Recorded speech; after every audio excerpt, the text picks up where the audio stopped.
Hi guys! For today's video, I have finally decided to share my rhinoplasty journey sa inyong lahat. Actually, matagal ko din pinag-isipan kung isi-share ko ba to, pero para rin sa awareness ng iba and para magkaroon ng idea yung mga gustong mag-undergo ng procedure. So, ito na.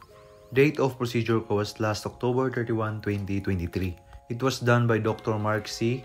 Isa siyang ENT and yung clinic niya is nasa Makati. Disclaimer lang, no, I'm not encouraging anyone to undergo such procedure. If you think rhinoplasty is not for you, then don't do it. If you think rhinoplasty can make you happy, then do it. If you have friends na nag-undergo ng rhinoplasty and they are happy about it and personal choice nila yun, please respect them and be kind to them kasi hindi biro yung process lalo na sa post-operation. So yan pala yung ilong ko dati before the operation. Nasa loob na ako ng operating room niyan. Bale yung procedure ko pala is under sedation ako.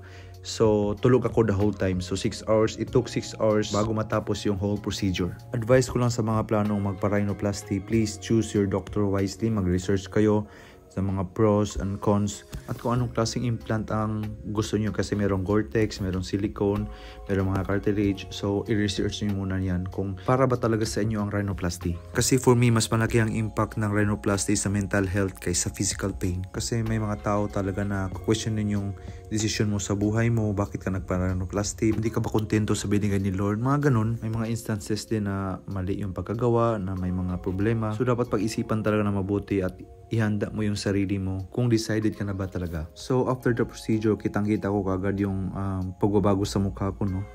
So yung implant na ginamit sa akin pala is Gore-Tex tapos ear cartilage plus mesh. Yung cartilage pala kinuha dyan sa tenga ko na yan and nilagay doon sa tip plus mesh para mas tumayo yung tip ng ilong ko. So yung butas pala ng ilong ko is hindi talaga siya pantay yung size kasi yun yung anatomy niya. Tsaka hindi naman siya halata, liban na lang siguro kung titingnan siya na maigi at kapag nakikipag-usap ka nakatingala, diba? Joke lang bitaw guys. Oy. Anyway, for me lang, napaka-minimal na issue lang yan, kaya acceptable na yan sa akin. Dagdag ko din pala guys sa mga may plano magpa-rhinoplasty dyan, no? On the day of your operation, magdala talaga kayo ng at least 2 or isang kaibigan nyo kasi after the operation, napaka-groggy nyo dyan. Kasi nakikita niyo naman sa video, diba? Hinang-hina talaga kung yung wala akong lakas.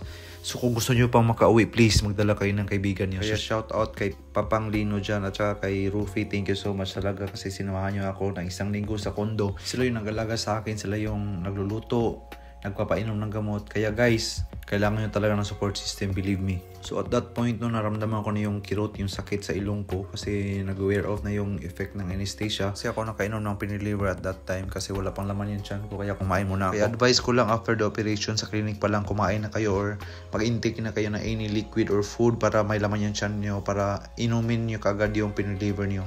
So may mga lumalabas na dugo dyan kasi normal lang talaga daw yan. In the first 24 hours, may mga discharge talaga. So be prepared na din.